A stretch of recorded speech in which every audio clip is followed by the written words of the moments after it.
प्यारे विद्यार्थियों, नमस्कार। आज हम आपके लिए एक नया विषय लेकर आए, विज्ञान। विद्यार्थियों, आप विद्यालय शिक्षा के अंतर्गत जब पढ़ाई करते हैं तो आपको भाषा विज्ञान और उसके साथ साथ कई तरह के विषय पढ़ाए जाते हैं। तो मैं आपको बताना चाहता हूँ, जब विद्यार्थी पढ़ाई करता है तो उसको हिंदी, गणित, अंग्रेजी और तृतीय भाषा के अंदर संस्कृत, उर्दू, पंजाबी दी जाती है और प्राथमिक स्तर पर उसको पर्यावरण अध्ययन दिया जाता है। जब वो कक्षा 5 तक पढ़ता है तो पर्यावरण अध्ययन क्या है, हमारे आसपास के वातावरण का अध्ययन, जो हमारा पर्यावरण परिवेश है उसके अध्ययन को हम पर्यावरण अध्ययन कहते हैं। जब बच्चा कक्षा 6 में प्रवेश करता है तो ये पर्यावरण विज्ञान को हम पर्यावरण अध्ययन होता है उसको विज्ञान और सामाजिक विज्ञान में पार्टिसिपेट एंड डिवाइड कर देते हैं, इसका वर्गीकरण हो जाता है। तो विद्यार्थियों, आज मैं बताना चाहता हूँ विज्ञान क्या है। कोई बच्चा जैसे पढ़ता रहा, किसी की विज्ञान में इंटरेस्ट है, किसी की विज्ञान में इंटरेस्ट नहीं है, तो विज्ञान क्या है। वी धन ज्ञान शब्द हिंदी में बताना चाहता हूँ। दो शब्द होता है वी और ज्ञान, यानी विशेष ज्ञान। अर्थात अब मैं आपको बताना चाहता हूँ विज्ञान क्या है। किसी भी, जो कोई भी, आप आज का युग कह रहे थे विज्ञान का युग है, यानी न्यू टेक्नोलॉजी, नए आविष्कार, नए अनुसंधान, नई खोज, यही हमारे विज्ञान से रिलेटेड हैं। तो अब मैं आपको आता हूं विषय पर, विज्ञान। विज्ञान शब्द देखिए आप, विज्ञान, विज्ञानम, देखो ये विज्ञानम मुख्य शब्द है। इसकी उत्पत्ति हमारे संस्कृत में, यानी जिसे हम कहते हैं देव भाषा, यानी सबसे प्राचीन विश्व की भाषा, संस्कृत में इसका किस प्रकार मैं आपको बताना चाहता हूं। वी धन ज्ञा धन ल्यूट, देखो संस्कृत में इसका अर्थ होता है वी धन। देखना, जो मैं बता रहा हूं वो आप नोट करना चाहे तो नोट भी कर लीजिए। वी धन ज्ञा धन ल्यूट, यानी अब मैं बताना चाहता हूं वी उपसर्ग है, ज्ञा धातु है और इसके पीछे ल्यूट प्रत्यय लगा हुआ है, तो जिसका अर्थ होता है वी ज्ञा और लुट, संस्कृत में इसका होता है, और इसको कहते हैं हम सामान्य। इसका अर्थ होता है विज्ञान का मतलब होता है विशेष। वी का मतलब क्या होता है, विशेष। ज्ञान का है ज्ञान, अर्थात विशेष ज्ञान को हम क्या कहते हैं, विज्ञान कहते हैं। विशेष ज्ञान ही हमारा विज्ञान कहलाता है, जिसको हम अंग्रेजी में साइंस कहते हैं। क्या कहते हैं अंग्रेजी में विज्ञान को, साइंस कहते हैं। अब प्यारे विद्यार्थियों, मैं आपको बताना चाहता हूं, जब हम देखते हैं कि अब हम एक उदाहरण ले रहे हैं आपके लिए। पौधा है, बीज है, उगता है, फिर बड़ा होता है, बहुत बड़ा हो जाता है, फिर उसके फल लग जाते हैं। ये आपके दिमाग में घूमती होगी बात, अरे यार इतने दिन पहले छोटा था, फिर ये बड़ा हो गया, उसके कभी पत्ते हरे होते हैं, कभी पीले होते हैं। एक बात और, जब आप देखते हैं ऋतुएं, सर्दी, गर्मी, वर्षा, वर्षा कैसे होती है, आसमान में काले काले बादल आते हैं, फिर बरसात हो जाती है, वर्षा का पानी वापस बह के चला जाता है। ये जो आपके थिंकिंग आते हैं, ऐसे विचार आते हैं, ये हमें विज्ञान की ओर प्रेरित करते हैं। कोई बच्चा, मैं आपको बताना चाहता हूँ, जो ज़्यादा जिज्ञासु, हर चीज़ के बारे में प्रश्न पूछता है, ये क्या है, वो क्या है, तो उसकी जिज्ञासा प्रवृत्ति है वो विज्ञान की तरफ उसको संकेतित करती है। आगे समझे, तो जिस बच्चे की ऐसी जिज्ञासा प्रवृत्ति है, आप उस बच्चे को विज्ञान से रिलेटेड ज़्यादा से ज़्यादा नॉलेज दीजिए, ताकि वो अपने जीवन में विज्ञान का महत्व समझ सके और उपयोग में ले सके। अब मैं आपको बताना चाहता हूँ कि जैसे अंग्रेजी में जो होता है साइंस, क्या होता है, साइंस शब्द है, जो आपको बताना चाहता हूं लैटिन भाषा से निकला हुआ है। तो मैं बता रहा था आपको साइंस।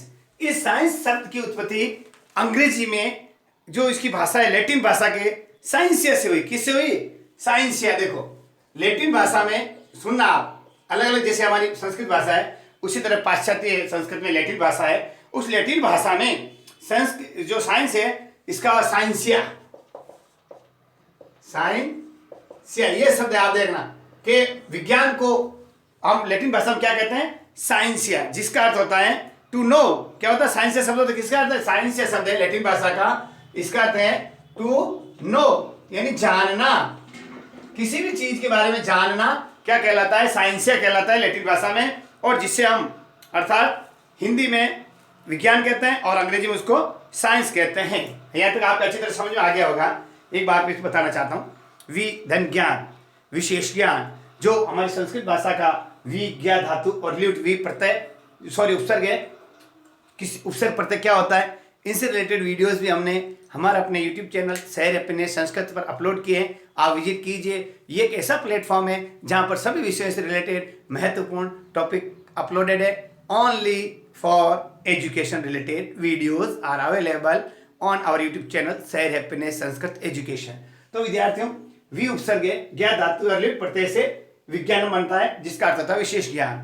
ठीक उसी प्रकार लैटिन भाषा साइंस, जो लैटिन भाषा में उसका साइंसी अर्थ होता है, साइंस से जो साइंस बनी है, टू नो, उसका मीनिंग ये होता है। अब मैं आपको विज्ञान की परिभाषा लिखवा रहा हूं। आपको कोई पूछा जाए विज्ञान किसे कहा जाता है, तो इसकी परिभाषा आप लिखिए, आप भी नोट कर लीजिए, ताकि आपके भी जब भी आप पढ़ें तो आपको समझ आ जाएगा। प्रकृति के क्रमबद्ध अध्ययन से अर्जित एवं प्रयोगों द्वारा प्रमाणित वर्गीकृत ज्ञान को विज्ञान कहते हैं। लिखिए आप, प्रकृति के क्रमबद्ध, लिखिए, अध्ययन से अर्जित, अध्ययन से अर्जित, प्रकृति के क्रमबद्ध अध्ययन से अर्जित एवं प्रयोगों द्वारा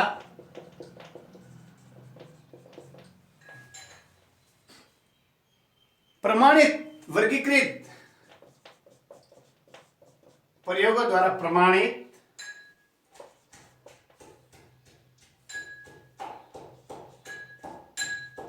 वर्गीकृत ज्ञान को विज्ञान कहते हैं।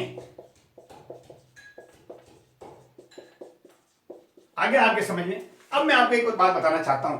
जो भाषाएं होती है, हिंदी भाषा, संस्कृत भाषा, अंग्रेजी भाषा, उर्दू, पंजाबी, फारसी, इनमें व्याकरण और भाषा की जानकारी और लेखन, जो लिखित भाषा का रूप होता है, लिपि, उनके बारे में जानकारी दी जाती है।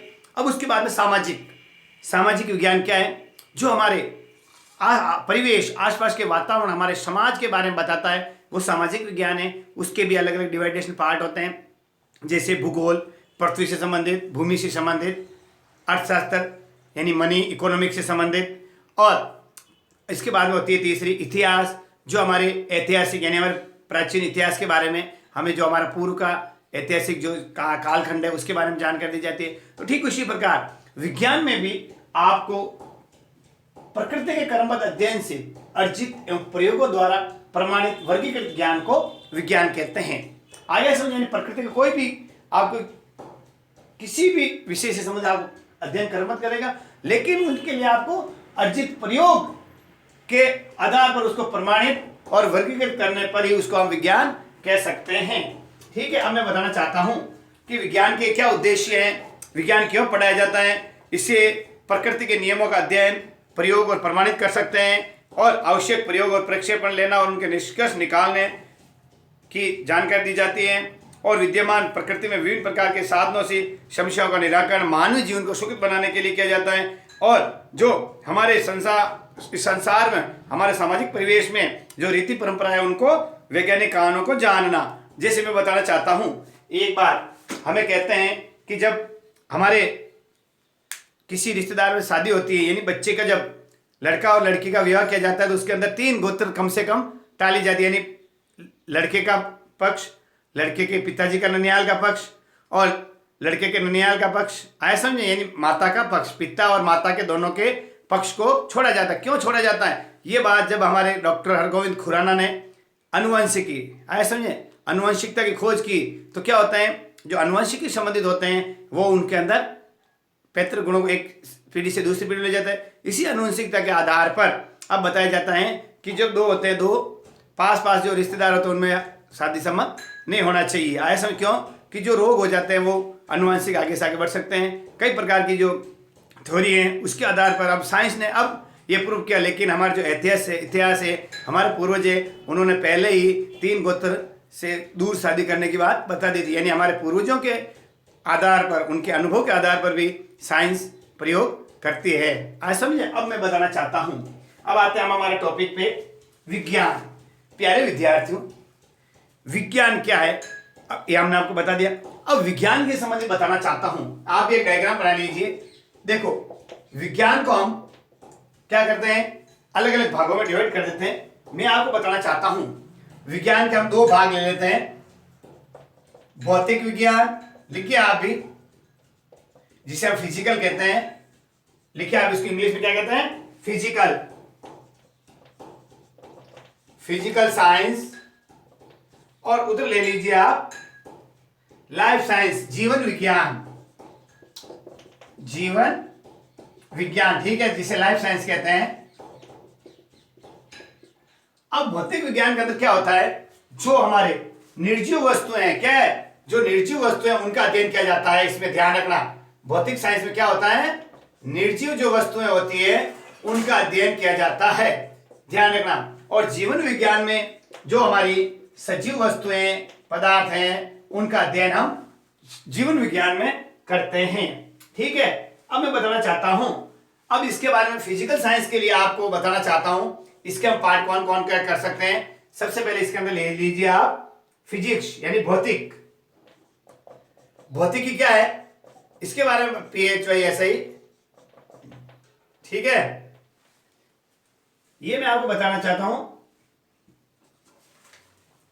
फिजिक्स क्या होती है, भौतिकी के बारे में बताना चाहता हूं कि जो हमारे ग्रह नक्षत्र है, पृथ्वी है, इनसे संबंधित जो अध्ययन किया जाता है, जैसे गुरुत्वाकर्षण क्या है, भौतिकी से संबंधित आयतन बल क्या है, बल आघूर्ण क्या है, गति के समीकरण क्या है, ये संबंधित मैं आपको बताना चाहता हूं। भौतिकी विज्ञान से हम फिजिक्स, जिसे हम कहते हैं ग्रह नक्षत्र, ग्रह एक दूसरे से किस प्रकार अंतरिक्ष में घूमते हुए अपने आपस में क्या आकर्षण बल से एक दूसरे को गुरुत्वाकर्षण से खींचे रहते हैं, उनकी गति है, तो वो भौतिकी विज्ञान के अंतर्गत हम उसका अध्ययन करते हैं। अगली आती है रसायन विज्ञान। अब रसायन को कहते हैं केमिस्ट्री। इसमें क्या होता है?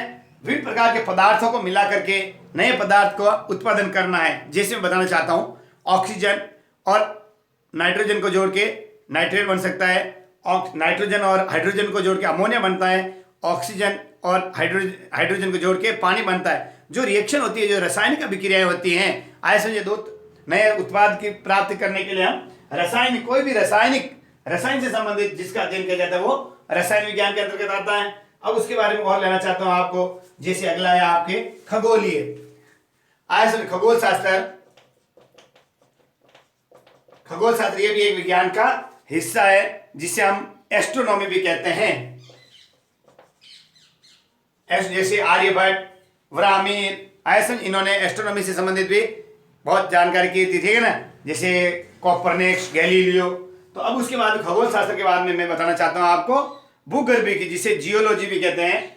ये जो निर्जीव वस्तु से संबंधित, हाँ, भूगर्भिकी, और जिसे जियोलॉजी कहते हैं, यानी इसके अंतर्गत हम पृथ्वी से संबंधित पृथ्वी, श्याल सीमा और निफे, ये जो पृथ्वी के अंतरित भाग है, परतें होती है श्याल सीमा और निफे। उसके बाद में पृथ्वी से संबंधित जो पृथ्वी पे कौन कौन सी गतिविधियां होती है, भूकंप कैसे आते हैं, ज्वालामुखी कैसे आते हैं, यानी भूगर्भिकी, हमारे भूगर्भ में कौन कौन सी विशेष तत्व है, कैसी इसकी संरचना है, उनसे हम खगोल शास्त्र के अंदर इसका अध्ययन करते हैं। अगला आता है मैथमेटिक्स, गणित, मैथ्स, जिसे हम गणित कहते हैं। ये भी एक विज्ञान का हिस्सा है, जिसे हम भौतिक विज्ञान के अंतर्गत इसको ले सकते हैं। अब प्यारे विद्यार्थियों, मैं आपको एक बात और बताना चाहता हूं। अब मैं एक बात और बताना चाहता हूं कि भौतिक विज्ञान में भी दो पार्ट्स होते हैं, भौतिकी और अभौतिकी। इसमें भी हम दो पार्ट ले सकते हैं। रसायन विज्ञान के अंदर भी कार्बनिक और नॉन कार्बनिक, यानी कार्बनिक और अकार्बनिक, ऐसा नहीं है, कार्बनिक और अकार्बनिक रसायन विज्ञान भी आप जब अगली कक्षाओं में यानी 11th-12th में पढ़ेंगे तो आपको कार्बनिक और अकार्बनिक रसायन भी पढ़ाई जाएगी। इस प्रकार अब मैं आपको बताता हूं मैथमेटिक्स, गणित। इसमें भी अंकगणित, बीजगणित और रेखा गणित, जो इसके आगे वाली शाखाएं हैं। तो प्यारे विद्यार्थियों, मैंने आपको विज्ञान का पहला पार्ट, जो टाइप्स है भौतिक विज्ञान के बारे में बताया। अब हम आते हैं जीवन विज्ञान, जो हमारे आसपास के वातावरण में सजीव क्या होते हैं, सजीव, इनसे रिलेटेड जानकारी जिस विषय से संबंधित आप अध्ययन करेंगे वो जीवन विज्ञान में आएगी। यानी सजीव वे होते हैं जो श्वसन क्रिया करते हैं, जो उत्सर्जन करते हैं, जो भोजन करते हैं, आयसन जो गति करते हैं, ये जो मुख्य जो जनन करते हैं ये सब सजीवों से संबंधित हैं। जो कार्य सजीव करते हैं उनसे रिलेटेड हम उनके गतिविधियों, उनसे सजीवों से संबंधित अध्ययन को हम जीवन विज्ञान कहते हैं। अब जीवन विज्ञान भी, इसके भी 3 पार्ट हैं, देखिए आप भी। सबसे पहले मैं आपको बताना चाहता हूं जीवन विज्ञान का है, ध्यान रखो आप, है सबसे पहले है जीव विज्ञान, जिसे हम बायोलॉजी कहते हैं, जिसे हम प्राणी विज्ञान, ऐसा क्या कहते हैं, प्राणी विज्ञान से संबंधित अपन इसको कहते हैं, यानी प्राणियों का, जीव जंतुओं का अध्ययन किया जाता है, जिसे कहते हैं बायोलॉजी। बायोलॉजी। दूसरी आती है वनस्पति, वनस्पति विज्ञान, यानी जिसके बारे में हमारी वनस्पति, पेड़ पौधे, फल फूल, जो इस प्रकृति में वनस्पति है उनसे संबंधित अध्ययन किया जाता है, उसे वनस्पति विज्ञान कहते हैं, जिससे हम इसको बोटनी कहते हैं। क्या कहते हैं, ध्यान रखना, ऐसे नहीं, बायोलॉजी को हम इसको बोटनी भी कहते हैं और इसको जूलॉजी भी कहते हैं। ऐसे बायोलॉजी को क्या कहते हैं हम, जूलॉजी। ये प्राणी विज्ञान को आप जूलॉजी भी समझ सकते हैं, ठीक है ना, और वनस्पति को बोटनी भी कहते हैं। बोटनी, ऐसा समझे, वनस्पति विज्ञान को हम क्या कहेंगे, बोटनी, जिसके अंतर्गत वनस्पति का अध्ययन किया जाता है। अब तीसरी होती है चिकित्सा विज्ञान। चिकित्सा विज्ञान, जिसे मेडिकल साइंस भी कहते हैं, ऐसे नहीं, मेडिकल साइंस भी कह सकते हैं, मेडिकल साइंस भी है चिकित्सा विज्ञान में, मेडिकल साइंस। मेडिकल साइंस के भी 3 पार्ट है, ध्यान रखना। जो जूलॉजी से संबंधित है वो मेडिकल साइंस, जीव जंतु से संबंधित, जो पेड़ पौधे वनस्पति से संबंधित है साइंस, वो बॉटनी से संबंधित। और थर्ड पार्ट में बताना चाहता हूं आपको किस प्रकार जो हमारे जूलॉजी और बॉटनी और उनके जो दोनों से संबंधित है वो मेडिकल साइंस के अंतर्गत आता है, चिकित्सा विभाग, ठीक है ना। इस प्रकार प्यारे विद्यार्थियों, मैंने आपको बताया है कि साइंस से संबंधित जो आपको बहुत ही महत्वपूर्ण जानकारी थी, मैंने आज हमारे अपने YouTube चैनल शहर हैप्पीनेस संस्कृत एजुकेशन के माध्यम से आपको बताने की कोशिश की कि विज्ञान क्या है। विज्ञान को आप आराम से मन लगाकर पढ़िए और जानकारी के अंदर आप क्या होनी चाहिए, जिज्ञासा होनी चाहिए। जिज्ञासा से आप इस विषय के अंदर आप अध्ययन कर सकते हैं। तो इस प्रकार आज हमने बताया विज्ञान क्या है, विज्ञान किसे कहते हैं, इसके 2 भाग जीवन विज्ञान और भौतिक विज्ञान है, जिसे फिजिकल साइंस कहते हैं। भौतिक, फिजिक्स, केमिस्ट्री, एस्ट्रोनॉमी, जूलॉजी और मैथ्स, ये पार्ट भौतिक विज्ञान के हैं। जीवन विज्ञान के अंदर जूलॉजी, बॉटनी और मेडिकल साइंस है, ठीक है ना। इस प्रकार आज हमने आपको विज्ञान के बारे में बताया। विज्ञान के अंदर क्या होता है प्यारे विद्यार्थियों, एक महत्वपूर्ण बात है, इसके अंदर जो टेक्नोलॉजी काम में ली जाती है वो साइंस से संबंधित होती है, यानी वैज्ञानिक विधि इसका यूज करते हैं। और आजकल नई 100 से अधिक इसकी शाखाएं हो गई, जैसे कंप्यूटर साइंस, ध्यान रखना, वो भी भौतिक साइंस का एक पार्ट है। जैसे कंप्यूटर साइंस है, सूचना टेक्नोलॉजी है, इंफॉर्मेशन टेक्नोलॉजी है, ऐसे समझे, जैव बायो टेक्नोलॉजी है, ऐसे समझे, कंप्यूटर साइंस, सूचना तकनीकी, अनुवंशिक, अभियांत्रिकी, जैव तकनीकी, ये खूब सारे विज्ञान के नई शाखाएं आगे जो इन्वेंशन, खोज, आविष्कार होता है तो इनके नाम आगे बढ़ता है। वैज्ञानिक विधि क्या है इसके बारे में बताना चाहता हूं कि सबसे पहले किसी समस्या की पहचान करना, फिर उसकी परिकल्पना करना और उसके परीक्षण योग्य या परिकल्पना उसको बनाना, आंकड़े एकत्रित करना, परिकल्पना का परीक्षण करना, परिणाम निकालना, पुनः परीक्षण करना और सिद्धांतों का सामान्यीकरण करना। इस प्रकार समस्या को शुरू से लेकर के उसके समाधान को खोज कर उसे पुनः परीक्षण करने तक ही ये हमारी क्या कहलाती है, विज्ञान कहलाती है। अब मैं बताना चाहता हूं विज्ञान कोई आज से शुरू नहीं हुआ है। प्राचीन समय से हम देखते हैं कि विज्ञान का कार्य प्राचीन काल से, ये विज्ञान सनातन धर्म से जब से इंसान पृथ्वी पर आया है तब से ही विज्ञान निरंतर प्रगति की ओर अग्रसर हो रहा है और होता रहेगा। जैसे पहले मनुष्य ने आग की खोज की तो पत्थर से पत्थर मारा तो उसको आग का पता चल गया, फिर उसने पका हुआ भोजन खाना शुरू कर लिया, फिर उसने खेती करनी शुरू कर दी। इस प्रकार जो सबसे पहले बताना चाहते हो सिंधु घाटी सभ्यता के बारे में हमने देखा कि उनके अवशेषों से पता चलता है उनकी जल आपूर्ति, उनका निवास और उनके जल निकास की प्रणालियाँ, उनके ईंट निर्माण उद्योग, उनके बारे में भी हमें कपड़े, रुई कपड़े कैसे बनते हैं उनके बारे में भी हमें पता इतिहास से चलता है। यानी सबसे बताना चाहता हूँ कि आर्य स्वयं खुद एक वैज्ञानिक प्रवृत्ति के थे और उन्होंने ब्रह्मांड के नियंत्रण पे प्राकृतिक नियम भी बताया था और कई बताए ग्रहों के जैसे धार्मिक अनुष्ठान होते हैं उन ग्रहों की शांति के लिए जो दक्ष खगोल विज्ञानी, ज्योतिषी और गणित ज्यामिति के ज्ञाता थे और मंदिर भी उसी के हिसाब से वो निर्माण करते थे। ऋतु के प्रति के बारे में भी जैसे ऋतु जो परिवर्तित होती है उनके बारे में किस प्रकार खान पान होना चाहिए, उनके बारे में भी हमारे पूर्वजों को पूरी तरह से जानकारी थी। फिर 19वीं शताब्दी के पूर्व 18वीं शताब्दी में कई तरह की खोज हुई। स्वर्ण, सोना, चांदी, तांबा, लोहा, जस्ता, जो हमारे ऋग्वेद, यजुर्वेद, सामवेद और अथर्ववेद के अंदर सम्मिलित हैं। उसके बाद में रसायन शास्त्र की स्थापना होने के बाद में धातुओं की शुद्धता के बारे में पता चला। फिर उसके बाद में जो 400 वर्ष पूर्व नालंदा, वाराणसी, तक्षशिला विश्वविद्यालय बहुत ही गणित, खगोल और विज्ञान की अभूतपूर्व उस काल में उन्नति हुई थी। सुश्रुत ने पहले कटी हुई नाक को ठीक किया था, इन्हें प्लास्टिक सर्जरी का जनक कहा जाता है। इन्होंने सुश्रुत संहिता का भी क्या प्रतिपादन किया, यानी सुश्रुत संहिता के रचयिता कौन है? सुश्रुत हैं। आया सर, जिसमें अरबी में अनुवाद किया गया था। चरक ने चरक संहिता का आविष्कार किया, जिस चिकित्सा में अपने छोटी छोटी बीमारी को कैसे ठीक किया जाए उसके बारे में बताया। कणाद ऋषि ने परमाणु का सिद्धांत दिया।